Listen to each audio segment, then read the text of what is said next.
오늘 주신 말씀은 그럴 수 없느니라. 성경에 있는 지문을 그대로 옮겨왔는데요. 그럴 수 없다는 이야기는 무슨 말이에요? 절대로 그런 일이 있을 수 없다.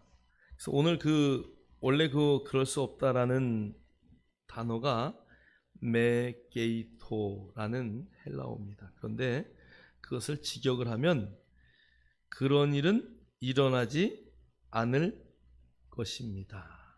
이 게이토라는 이야기는 확실하게 일어난다 이런 말이에요. 게이토는 확실하다, 진실하다. 그래서 절대 어떤 일이 있어도 그 일은 반드시 일어난다 이런 말인데, 그 앞에 매라는 단어가 부정이에요. 그래서 그 일은 확실하게 일어나지 않는다 이렇게 번역이 되는 거죠. 그러니까 오늘 그런 일은 확실하게 일어나지 않는데 어떤 일이 그럼 확실하게 일어나지 않는 것이냐, 그것을 여러분 말씀을 통해서 오늘 이렇게 마음판에 받으시고, 그런 일은 나에게 있어서는 0.0000001%도 없을 것이다. 그러니까 몇 프로? 거의 100%다. 하나님 말씀이 진리다. 없다고 했으니까 없는 것이다.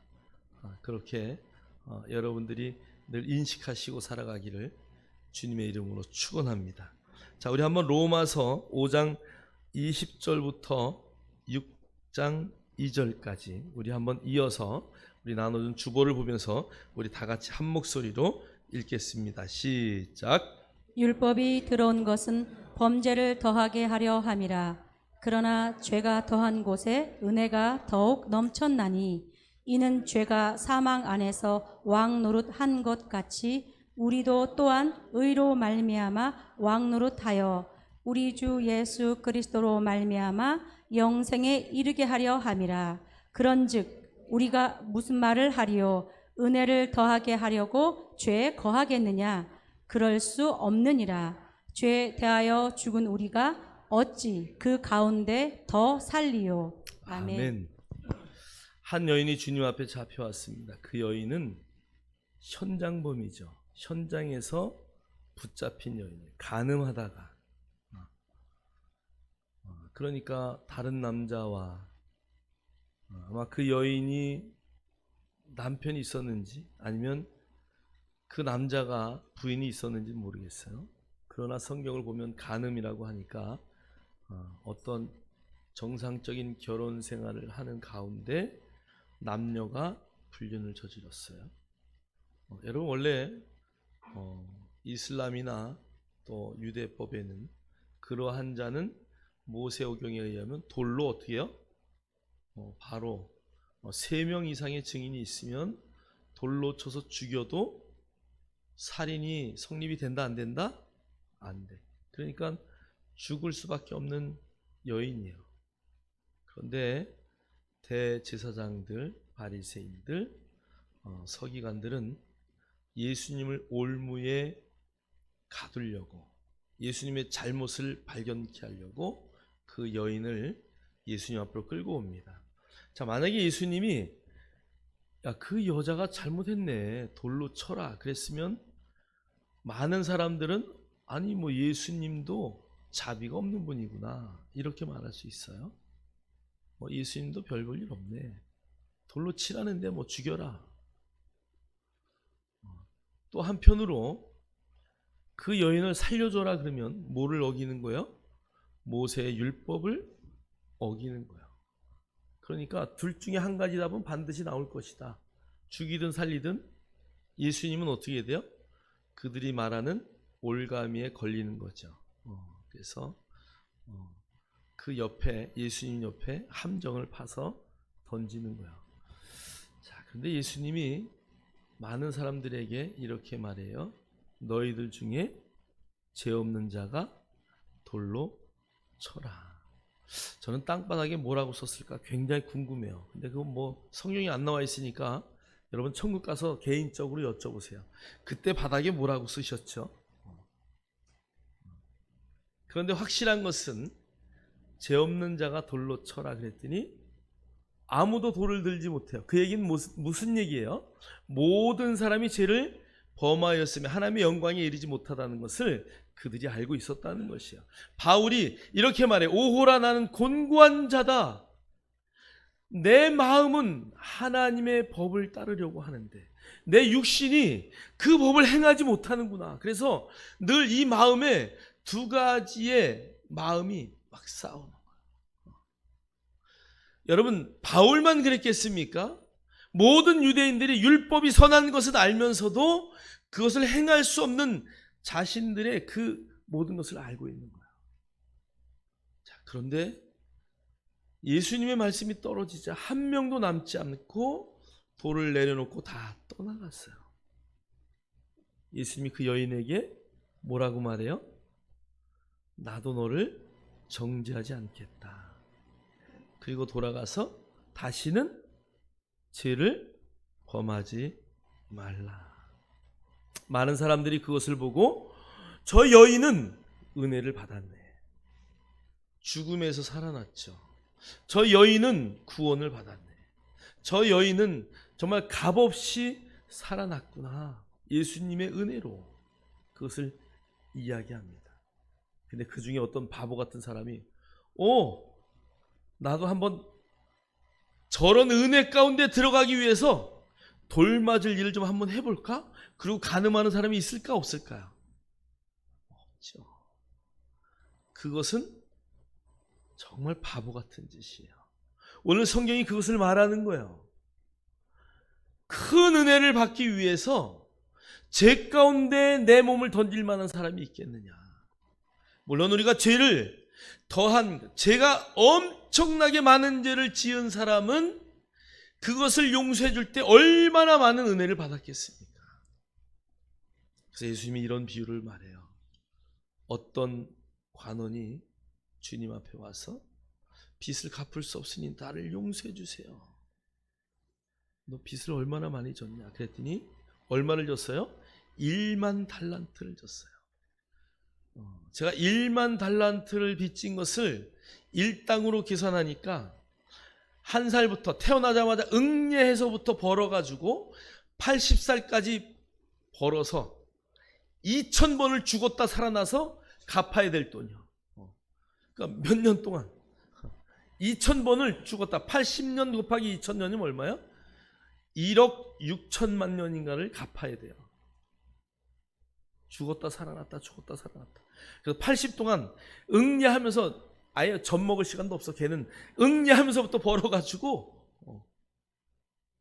그런데 이 사람이요 가다가 100데나리온, 100데나리온은 100일 동안 일해서 갚는, 그러니까 하루에 한 데나리온을 벌거든요. 그게 하루 일당이에요. 그 100데나리온이면 석 달 열흘만 일하면 갚을 수 있는 빚을 진 자를, 야, 너 왜 안 갚아? 그리고 막 난리를 치면서 그를 어떻게 해요? 감옥에다가 가뒀다는 말이에요. 그러니까 주인이 다시 그를 소환해요.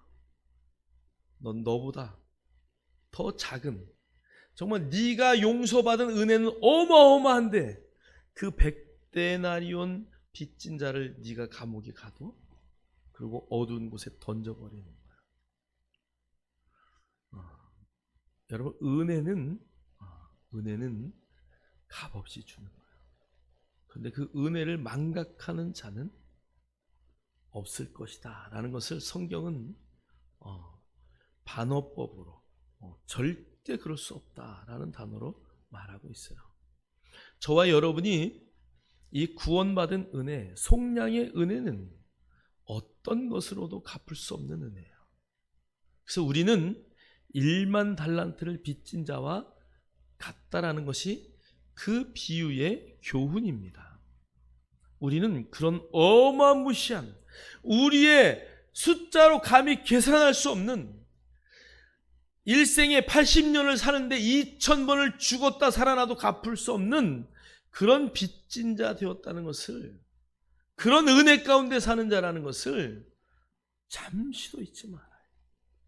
그러면서 100데나리온 빚진 자에게 가서 갚으라고 큰 소리 치고 감옥에 가두고 그렇게 할 수 있겠느냐? 주님이 우리에게 주시는 말씀.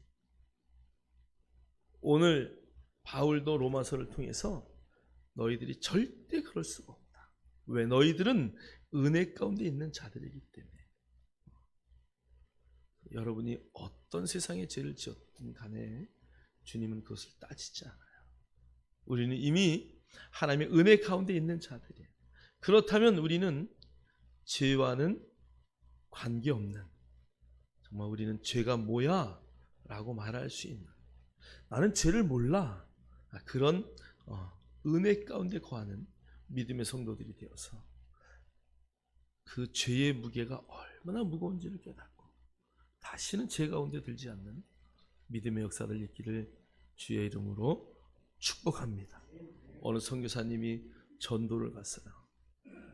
선교사님이 열심히 전도를 하는데 어떤 불량배 하나가 와가지고, 선교사님, 죄의 무게가 도대체 얼마나 돼요?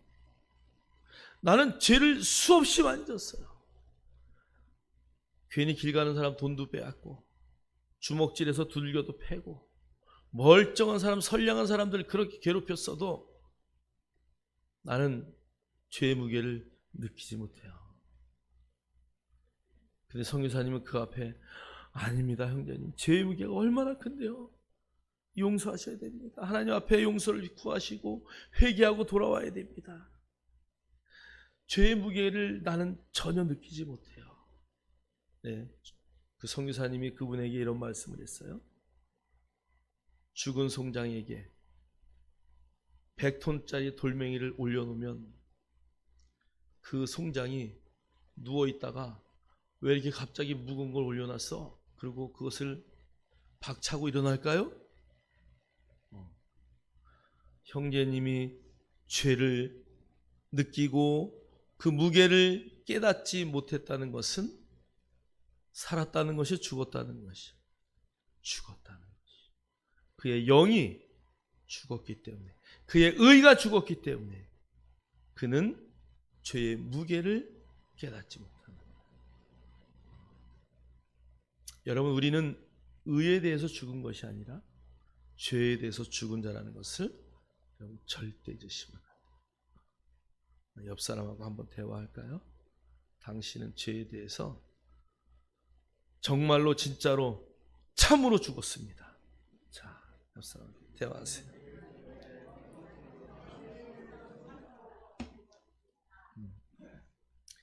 자, 그래서 오늘 이는 죄가 사망 안에서 왕노릇한 것 같이 은혜도 또한 의로 말미암아 왕노릇하여.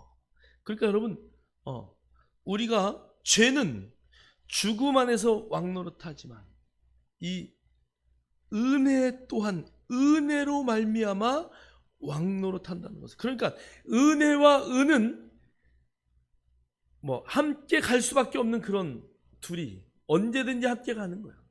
의로운 자에게는 뭐가 있어요? 늘 의가 넘치는 거예요. 의가 있는 자에게는 뭐가 있어요? 은혜가 넘치는 거예요. 그러니까 둘은 뗄래야 뗄 수 없는. 그래서 여러분, 은혜가, 의가 늘 여러분 안에 왕노릇할 수 있는 그런 자라는 것을 잊지 마십시오. 그래서 오늘 성경은 이렇게 말해. 그런즉 우리가 무슨 말을 하리요? 은혜를 더하게 하려고 죄에 거하겠느냐? 절대 그렇게 하는 바보는 없다. 죄에 대하여 죽은 우리가 어찌 그 가운데, 죄 가운데 어떻게 우리가 헤엄치면서 그 가운데서 살아갈 수가 있겠느냐? 그러니까 우리는 죄와는 아무 관계가 없는, 죄가 뭔지 모르는 그런 거듭난 자라는 것을 여러분들 인식하시고 하나님의 은혜와 의 안에서 왕노릇할 수 있는 믿음의 성도들이 되기를 주님의 이름으로 축복합니다. 자, 그 밑에 우리 큰 글씨 한번 읽도록 하겠습니다. 시작. 죄는 죽음이란 수단으로 위협하며 군림합니다. 그러나 하나님의 은혜는 의라는 수단으로 군림하며 우리를 영원한 생명으로 인도합니다. 그러므로 우리는 죄 가운데 잠시도 머물 수 없습니다. 아멘. 아멘. 오늘 이것은 다른 번역본을 제가 옮겨놓은 거예요. 죄는 죽음이란 수단으로 위협하며 군림합니다. 죄는요, 야, 너 죽을래? 너 죽을래? 그러면 많은 사람들이 그게 무서워가지고, 죽음이 무서워가지고, 아니야, 살려줘, 제발 살려줘. 그 영화를 보면 거의 그렇잖아요, 그죠? 주인공은 죽여, 그래도 안 죽는데 꼭 나 좀 살려줘 막 그러면 그 악당이 막 그래 그럼 살려줄 테니까 다 불어봐. 다 분다면 어떻게 돼요? 죽여. 그러니까 여러분, 어떤 일이 있어도 두려워할 필요가 하나도 없어. 어차피 죽어. 할렐루야. 영광스럽게 죽어야지. 죄는, 사단은 꼭 죽음을 갖고 흔들어요. 자, 그래서 그 죽음의 수단으로 위협하며 군림하는 게 죄의 특성이야. 그런데 하나님의 은혜는 의라는 수단으로 군림하며 우리를 영원한 생명으로 인도한대요. 여러분, 정말 우리가요 멋지게 살아야 돼요. 멋지게. 여러분의 인생이 최고로 멋진 삶, 그것이 뭐예요? 불의에 굴하지 않고 하나님의 말씀이라면 내 생명도 정말 던질 수 있는. 여러분, 저는 이슬람 사람들이 얼마나 어리석은지 몰라요. 폭탄을 메고 가서 자살 특공대 뭐 그거 해가지고 죽으면 저 천국에 가면 70명의 여인이 기다리고 있대. 아니, 난 그 70명의 여인을 어떻게 관리하려고 그러는지 모르겠어. 그것 때문에 죽어. 그리고 그걸 자랑스럽게 여겨요. 아니, 바보들도 그런 바보들이 어디 있어. 여러분, 절대 천국 가면은요 70명의 여인 없어요. 그런 거 절대 없어요. 뭐 70명의 멋진 뭐 송중기 같은 남자 절대 없어요. 여러분, 염려하지 마세요. 그런 것 때문에 생명을 버립니다. 정말 의로운 것이 무엇이, 하나님의 나라가 무엇이, 정말 나로 인해서 한 생명이 거듭나고 정말 이 땅에 살아가는 동안 영광의 삶을, 기쁨의 삶을, 감사의 삶을 누릴 수 있는 자로 키워내는 것. 그런데 생명을 드려야죠.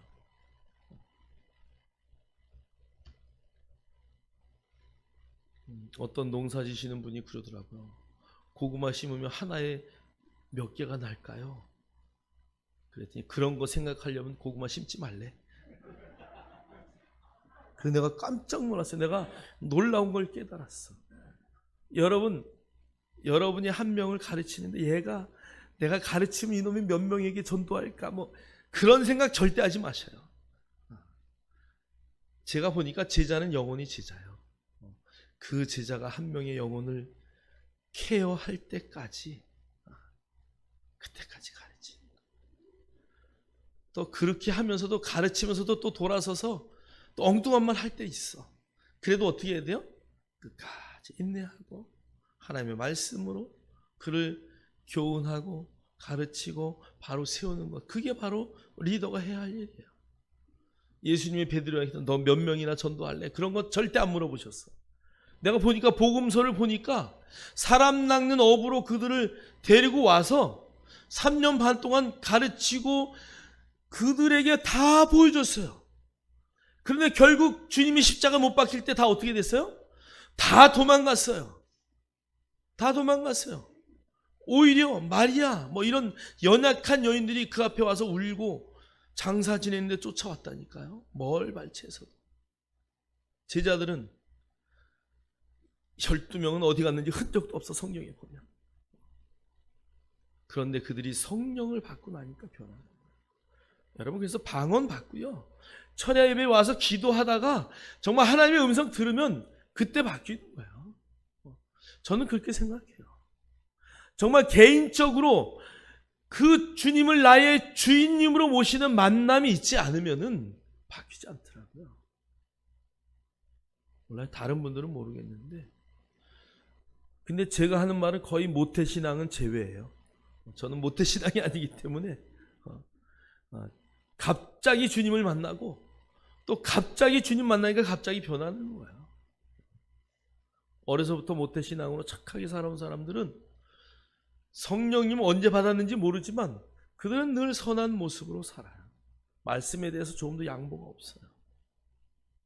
근데 저같이 나이 먹어서 만난 사람들은 또 갑자기 하나님이 막 보여주고 끌고 가고 때리고 막 그래서 이 길로 가면 안 되고 막 다, 여러분 제가 3번 망했다니까.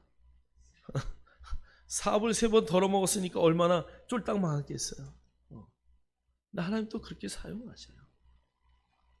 그러니까 여러분 빨리 무릎 꿇고 오는 게 최고 좋아요. 아직도 나는 정말 하나님을 만나야 되겠다. 나 그분 정말 아직도 나 인정 못한다. 이런 분은 철에 나와서 좀 울고불고 정말 나는 밤새도록 한번 내가 하나님 만나고 가겠다. 좀 이런 결단 좀 했으면 좋겠어요.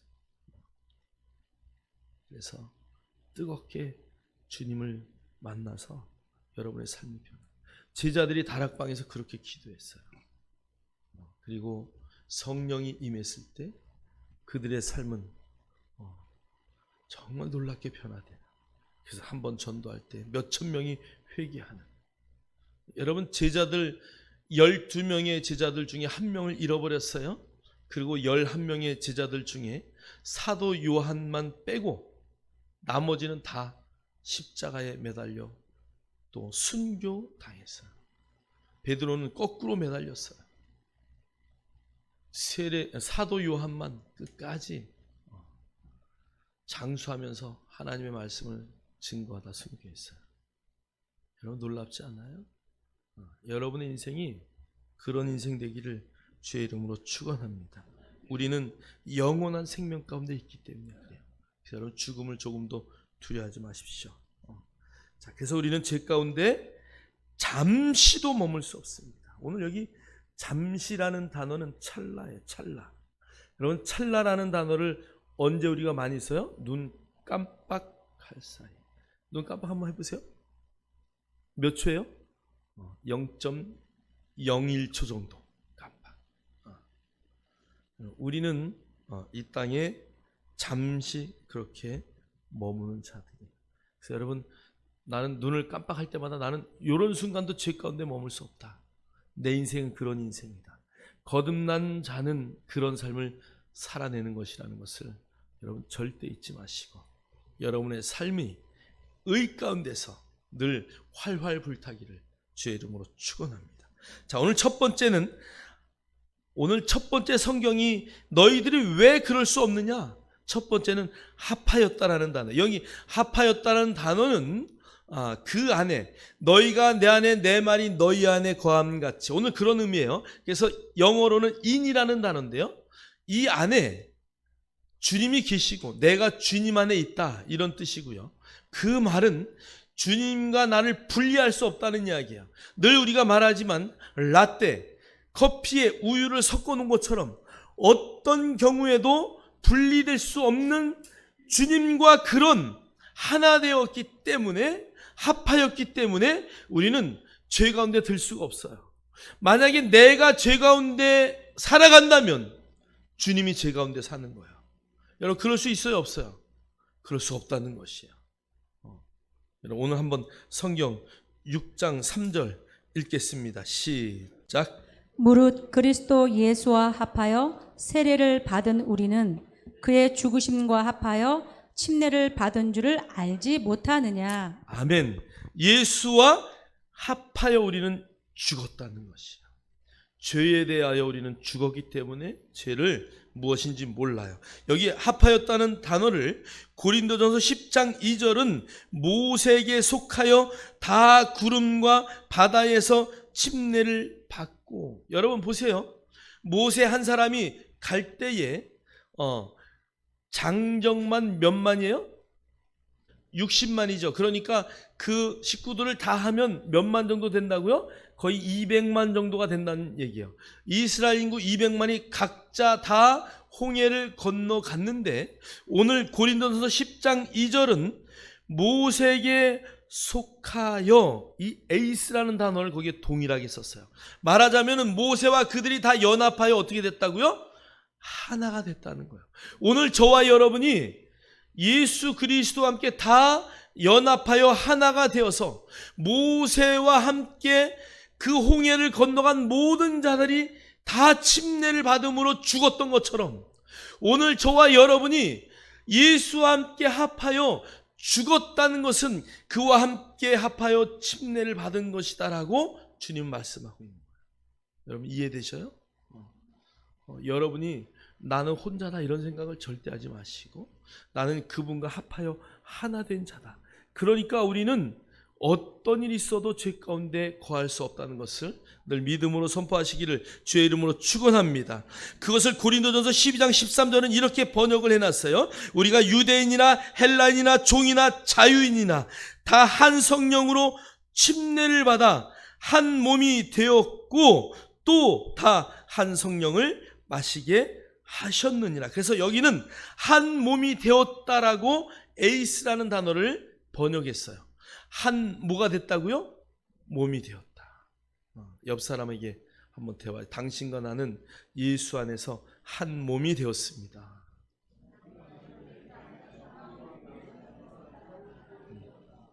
푹 찌르면서 다시 한번 푹 찌르면서 당신과 나는 예수 안에서 한 몸이 되었습니다.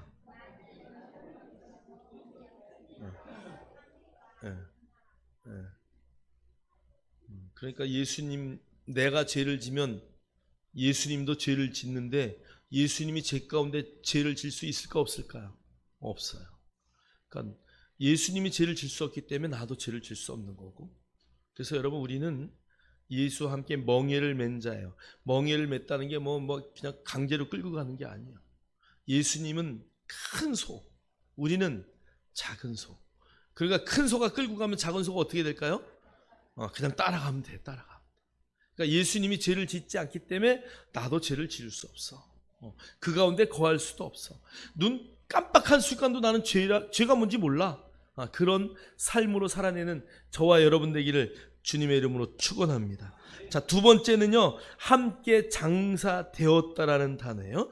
요게요, 원어가 쉰답토라는 단어인데요. 쉰답토, 이것은 함께 장사되다, 함께 묻히다, 그것을 다른 언어로 닮았다라고 성경은 번역했어요. 우리 로마서 6장 4절 다 같이 읽겠습니다. 시작. 그러므로 우리가 그의 죽으심과 합하여 세례를 받음으로 그와 함께 장사되었나니 이는 아버지의 영광으로 말미암아 그리스도를 죽은 자 가운데서 살리심과 같이 우리로 또한 새 생명 가운데서 행하게 하려 함이라. 아멘.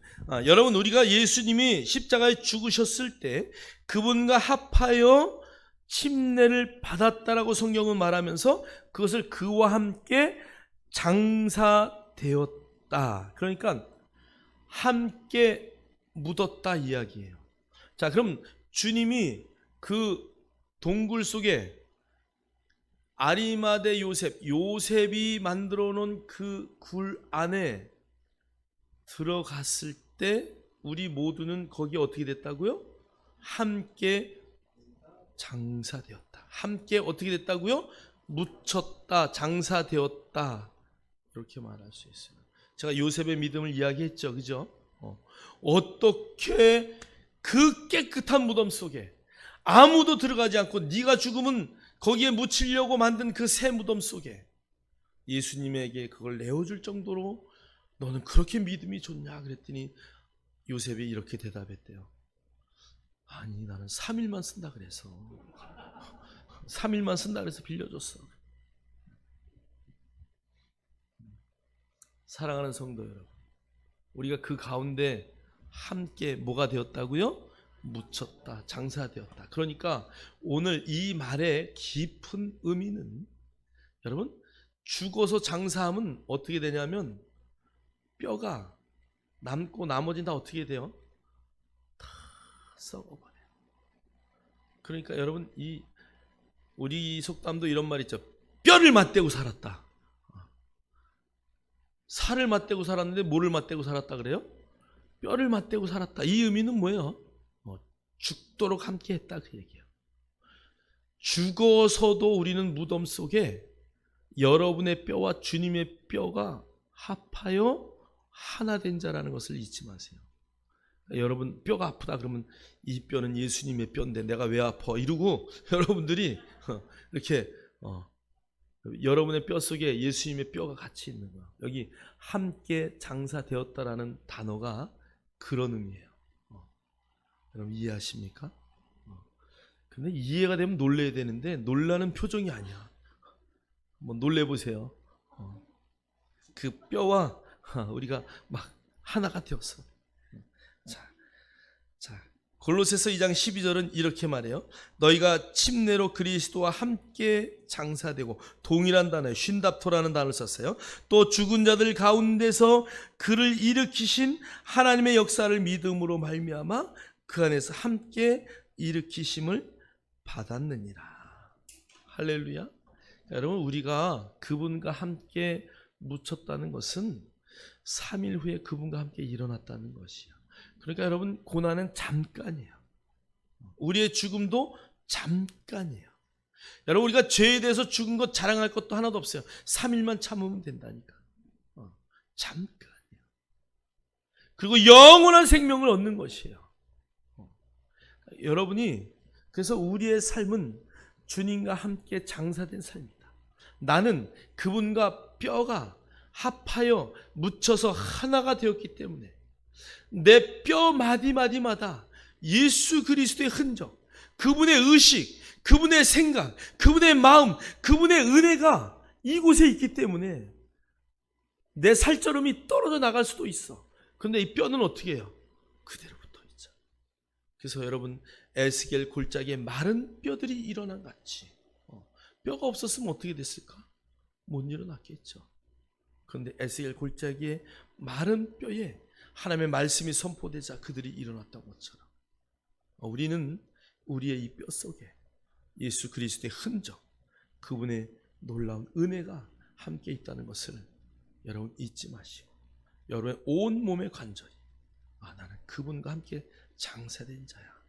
그것을 선언하고 선포하고 고백하고 어떤 경우에라도 죄 가운데 있지 않고 그분과 영원한 생명 가운데 있다는 것을 주장하고 자랑하고 선포하는 믿음의 역사들이 있기를 주의 이름으로 축복합니다. 자, 로마서 6장 6절로 8절 우리 같이 읽겠습니다. 시작. 우리가 알거니와 우리의 옛 사람이 예수와 함께 십자가에 못 박힌 것은 죄의 몸이 죽어 다시는 우리가 죄에게 종노릇 하지 아니하려 함이니 이는 죽은 자가 죄에서 벗어나 의롭다 하심을 얻었음이라. 만일 우리가 그리스도와 함께 죽었으면 또한 그와 함께 살 줄을 믿노니. 아멘. 아멘. 할렐루야. 그래서 우리는 그분과 함께 죽었기 때문에 우리는 그분의 부활과 함께 그 부활에 동참한 의로운 자의 그 자녀의 권세, 하나님의 놀라운 은혜 가운데 우리가 살아간다는 것을 여러분 잠시도 잊으시면 안 돼요. 오늘 보니까 죽은 자가 죄에서 벗어나, 죽은 자가 이제 죄에서 어떻게 돼요? 벗어나요. 누에고치가 그 나방이 되어서 싹 날아가듯이. 그래서 여러분 우리는 이 땅에 사는 차원과 다른 차원의 삶. 그래서 우리는 4차원이라 그랬죠. 좀 이상하게 생각하는 사람들을 우리가 4차원이라 그러잖아요. 우리 그런 4차원의 삶을 사는 거야. 이 땅에 땅을 보면서 여러분 어디를 보고 걸어 다녀요? 땅을 보고 걷나요? 하늘을 보고 걷나요? 다 봐야 돼, 맞죠? 우리는 중간에 껴있는 자들이에요. 옆 사람하고 하면 돼. 당신과 나는 중간에 낀 자입니다. 자, 그런데 우리는 이 세상 사람들과 동일하게 땅을 바라보며 살아야 돼요. 그런데 우리는 어디를, 예수 그리스도 그분 때문에 하늘을 볼 수 있는 영안이 열린 자들이에요. 그러니까 우리는 중간에 낀 자야. 이게 참 중간에 낀 자가 굉장히 힘든 거예요. 그런데 여러분 생각만 바꾸면 얼마나 편한지 몰라요. 여기에 살지만 여기를 바라보고 여기의 삶을 안다면 여기의 삶은, 이 껴있는 삶은 아무것도 아니에요. 무슨 말인지 이해가 되시나요? 여러분이 그 하늘의 소망, 그것을 정말 맛보아 안다면, 그래서 그것을 완전한 지식이라고 말해요. 여러분이 말씀을 통해서 거듭난 자가 무엇인지, 새로운 피조물이 무엇인지, 하늘의 소망으로 산다는 것이 무엇인지, 또 에피그노시스, 그 정확한 지혜와 지식의 삶이 무엇인지를 우리가 깨달아 안다면 우리 이 땅의 삶은요 전혀 걱정할 게 없어요. 그래서 주님은 말씀하셔요. 백합화도 내가 옷을 다 입힌다. 하늘의 참새도 내가 다 먹인다. 하물며 너희 일까 보냐. 여러분, 하나님이 다 입히시고 먹이시고 다 하셔요. 내가 보니까 50년, 집을 나간 지 50년 됐더라고요. 동네 사람들은 다 죽은 줄 알았대요. 50년 동안 산속에서 이 사람이 너무 배가 고프니까 돼지 사료도 갖다가 먹었더라고. 사료도 먹고 나물도 캐다 먹고 뭐 별거 다 해서 먹었는데요, 50년 동안 얼어 죽지 않고 살았더라고. 아니, 여러분, 우리는 하나님의 자녀인데 뭐가 그렇게 걱정이 되겠어요? 그러니까 여러분, 걱정하지 마시고 정말 말씀 붙들고 여러분이 하늘을 바라보며 이 땅의 삶도 최선을 다해서 살아내는 거예요. 하늘을 볼 수 있는 자는 이 땅의 소망도 있어요. 그래서 한 그루의 나무를 지구가 멸망한다고 해도 심을 수 있는 그런 믿음과 소망이 있는 거예요. 할렐루야. 저와 여러분이 그런 삶의 소망으로 이 땅을 변화시킬 수 있는 믿음의 역사들 있기를 주님의 이름으로 축원합니다. 축원합니다. 그래서 우리는 그와 함께 살 줄을 믿는 자들이야.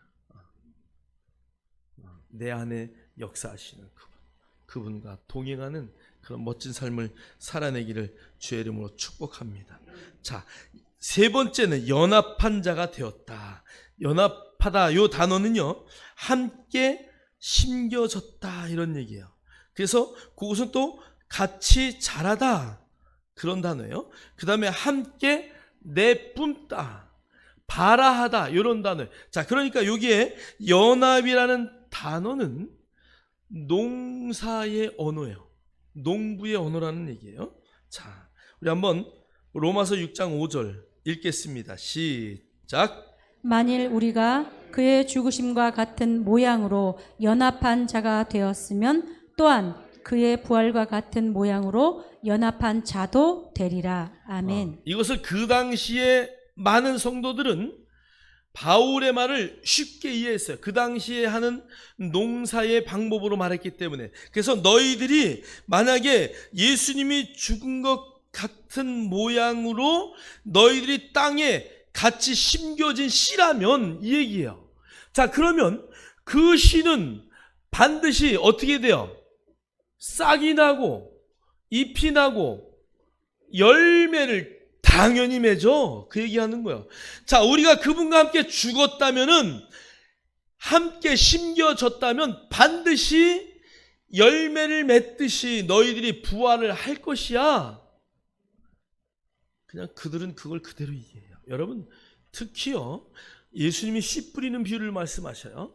예수님이 씨를 뿌릴 때, 여러분, 그 당시, 우리는 지금 모내기 하고 너무 편하게 기계로 잘하지만, 그 당시는 씨를 뿌릴 때 어떻게 뿌렸냐 하면 그냥 이렇게 해가지고 쉬쉬 뿌려요. 우리처럼 밭을 막 갈고 뿌리는 것도 아니에요.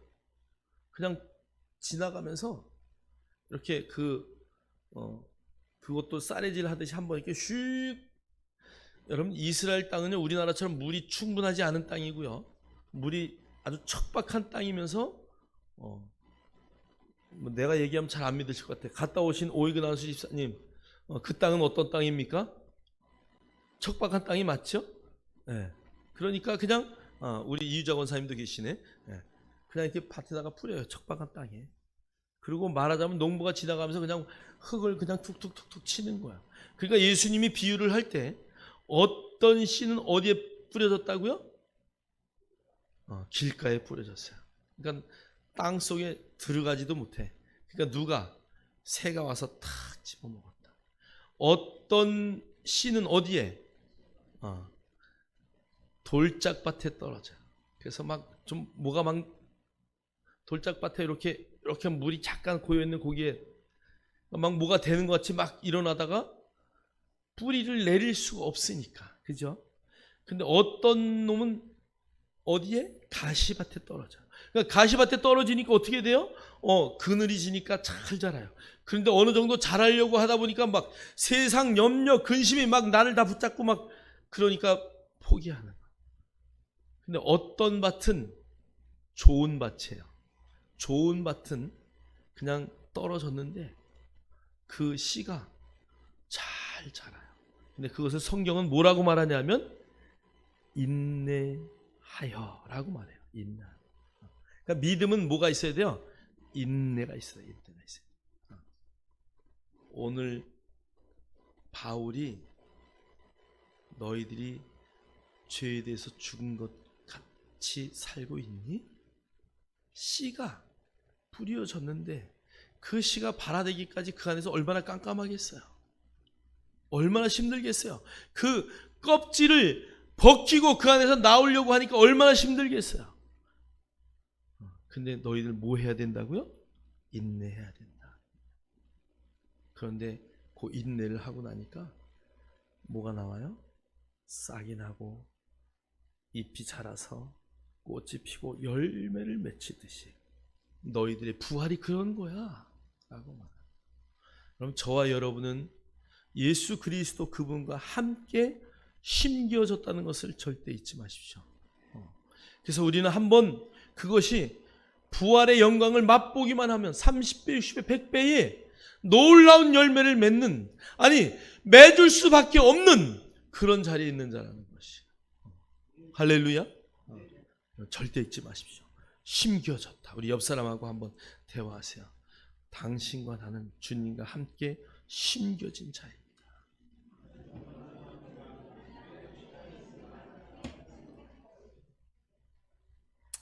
제가 기도하는데 하나님이 소나무 밭을 보여줘요. 소나무. 근데 제가 이렇게 보니까요, 소나무만 쫙 있는 거예요. 제가 강원도 산을 갔는데 가보니까 그 나무는 소나무만 그냥 쫙 있어요. 다른 나무는 자라지 못해. 왜 그러겠어요? 그것을 뭐라 그러냐면 굴락이라 그래. 굴락. 여러분, 그 굴락에는 소나무 외에 다른 나무가 자랄 수 없도록 소나무 잎이 떨어져서 다른 나무는 그 진에게 영양을 받아 다 죽는데요.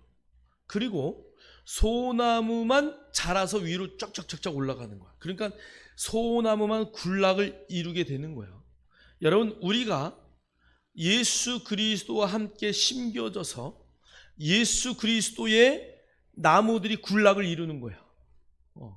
제가 말씀을 묵상하면서 기도하는데 그것을 보여주시는 거예요. 아, 그렇구나.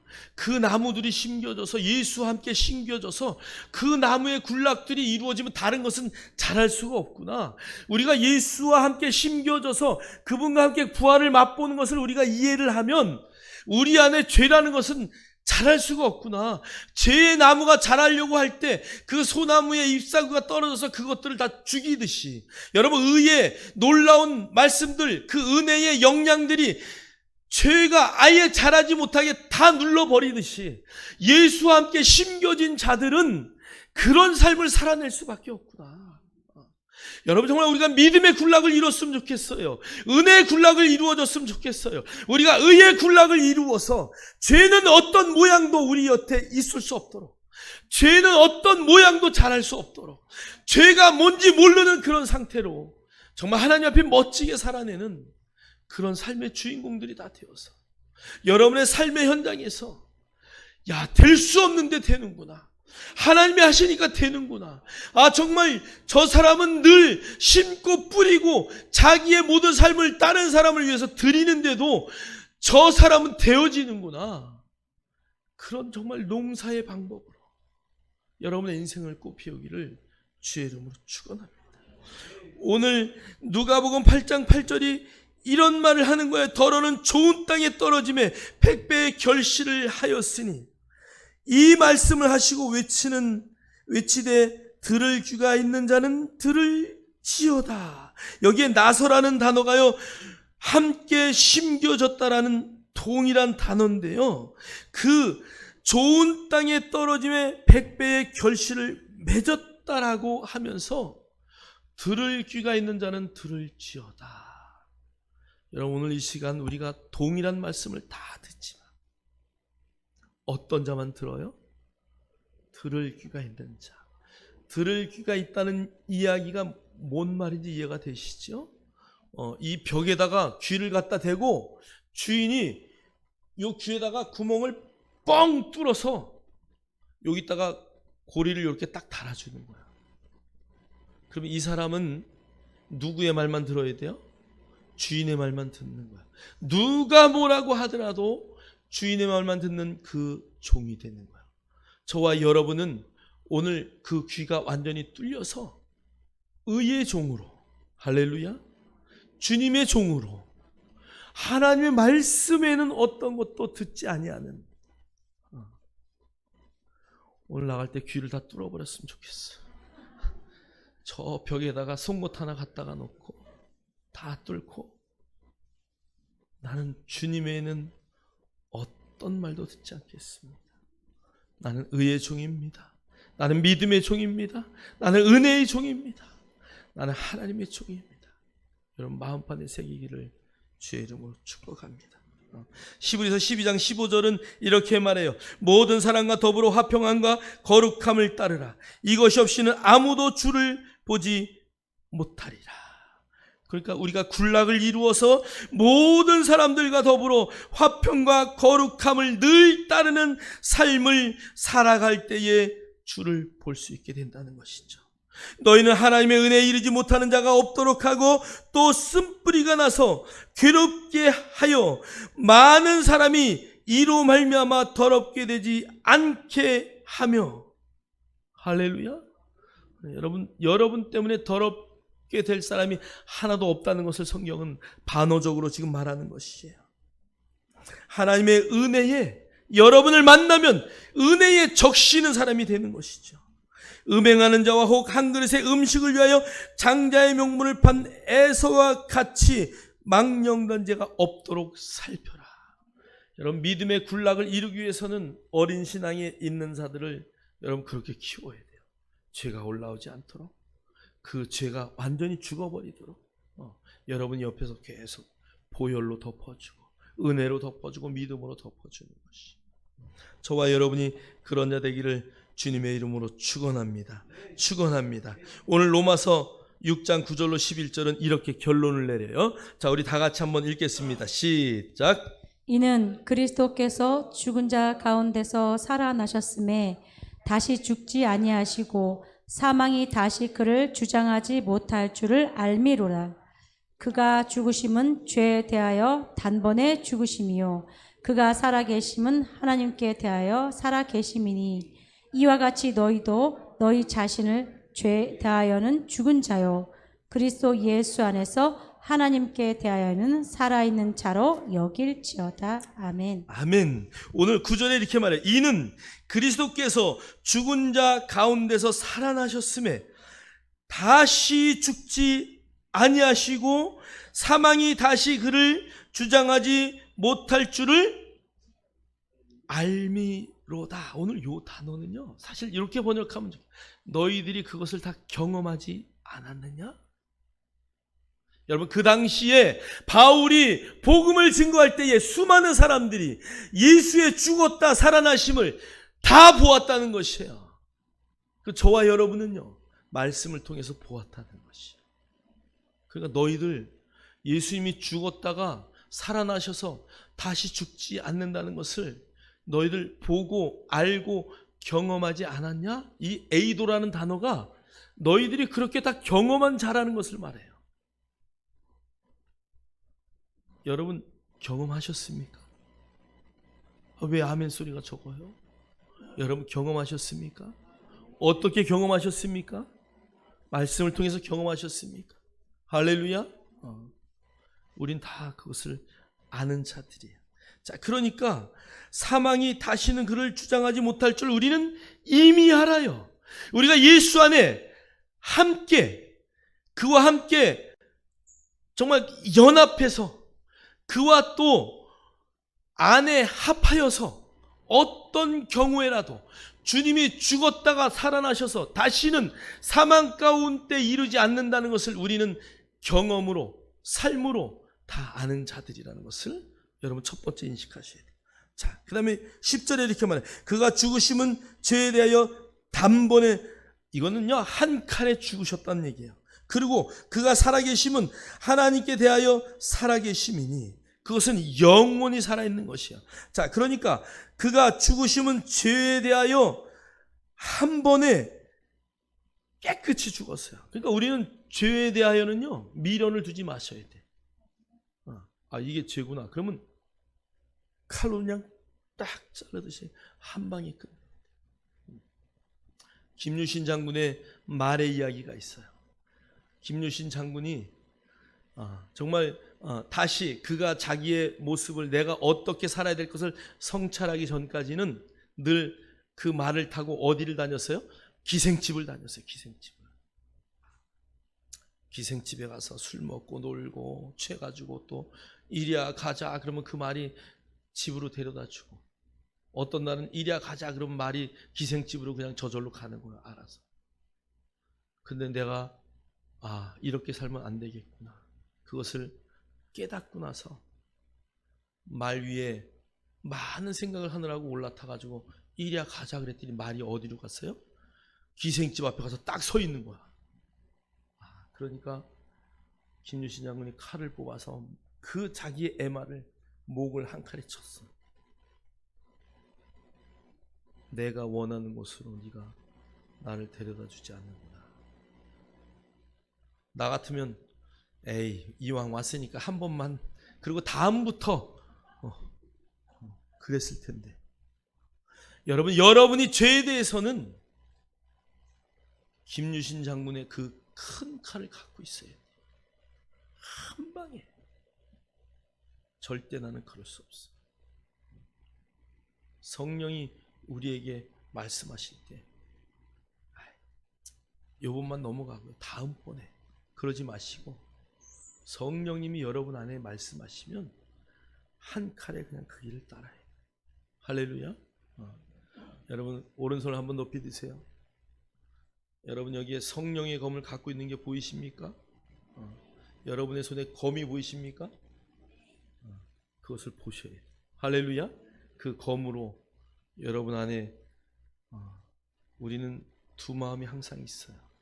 그 죄를 완전히 배울 수 있는 그런 믿음의 역사가 있길 주의 이름으로 축복합니다. 자, 11절 이렇게 말해요. 이와 같이 너희도 너희 자신을 죄에 대하여는 죽은 자요 그리스도 예수 안에서 하나님께 대하여는 살아있는 자로 여길지어다. 오늘 여기에 여기심은요 로기조 에테라는 그 단어를 썼는데요, 요 단어는 명령형이에요. 명령형. 그래서 동사이면서 현재형이면서 명령형인데, 그것은 하나님께 대하여는 살아있는 자로 너는 어떻게 하라고? 결단해라, 이 말이야. 그것이 너의 삶이라는 것을 정확하게 간주하는 삶을 살아라, 이 얘기예요. 오늘 우리는 주님과 합한 자고요, 함께 장사 지낸 자고요, 연합한 자라는 것을 여러분 절대 잊지 마십시오. 그래서 오늘 결론은 우리는 죽었지만, 뭐에 대해서?